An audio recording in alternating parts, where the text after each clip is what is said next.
saya ada di Dusun Sidoarjo, Mondokan. Tetapi pada dasarnya ini adalah pertemuan para seniman Samiaji ya, yang tergabung di dalam komunitas ini Kabupaten Sragen, yang mana mereka mengukuhkan diri menjadi bagian dari kekuatan relawan atau sedulur Mbak Lulu, dan tentu karena menjadi bagian dari sedulur Mbak Lulu, maka rekan-rekan ini juga bergerak untuk bisa memberikan dukungan pada pencalonan Gus Muhaimin sebagai Presiden 2024. Dan pada pagi hari ini kita lihat bahwa semua kekuatan masyarakat insya Allah bersatu. Ada unsur perempuan NU, ada unsur Karang Taruna, kemudian juga unsur para seniman, UMKM, juga tokoh masyarakat desa yang semuanya bersatu insya Allah untuk menuju Indonesia yang lebih baik. Kita ingin meneruskan kerja-kerja baik yang sudah dilakukan oleh Presiden Jokowi, dan tentu pemimpin kami Gus Muhaimin memiliki semua kapasitas untuk menjadi pimpinan kita di masa depan. Bu, kenapa alasan memilih Caimin, Bu? Ya, saya kira Caimin, Gus Muhaimin atau siapapun yang kita merasa sayang dengan panggilan beliau ini adalah pemimpin yang sangat komplit.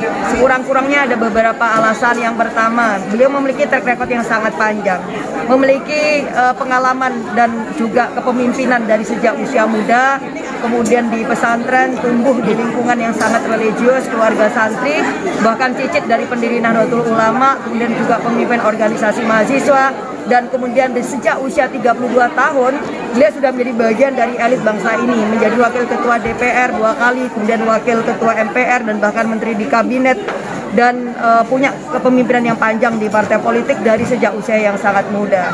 Dan beliau juga memiliki kepedulian ya, keberpihakan kepada isu-isu yang sangat dirasakan oleh rakyat kita, isu tentang petani, nelayan, petani tebu, kemudian juga para guru madrasah, kemudian bahkan isu tentang desa. Oleh karena itu, kenapa kemudian beliau mendorong fraksi kita untuk bekerja sedemikian rupa bisa meloloskan undang-undang desa, yang akhirnya manfaat itu bisa dirasakan oleh masyarakat desa sekarang dengan adanya dana desa rata-rata hampir 1 hingga 1,5 miliar. Kita sih punya pikiran, karena memang amanat undang-undang desa ini adalah 10% APBN, maka kita akan dorong terus agar PKB bisa menang, Gus Muhaimin juga bisa jadi pemimpinan sebagai presiden, maka APBN yang 10% itu bisa diwujudkan. Artinya setiap desa bisa 4 miliar per tahunnya. Nah, yang berikutnya saya kira Gus Muhaimin ini juga tokoh muda yang lintas batas ya. Walaupun beliau itu tumbuh dari kalangan santri, tetapi karena pergaulan, kemudian interaksi, dan juga persinggungannya dengan berbagai isu-isu yang bersifat kerakyatan, termasuk dukungan kepada isu-isu perlindungan dan pemberdayaan perempuan luar biasa. Beliau juga yang selalu pasang badan untuk bisa mengagolkan undang-undang pelindungan bagi korban kekerasan seksual. Beliau juga yang mendorong agar lahirnya dan disahkan undang-undang tentang KDRT.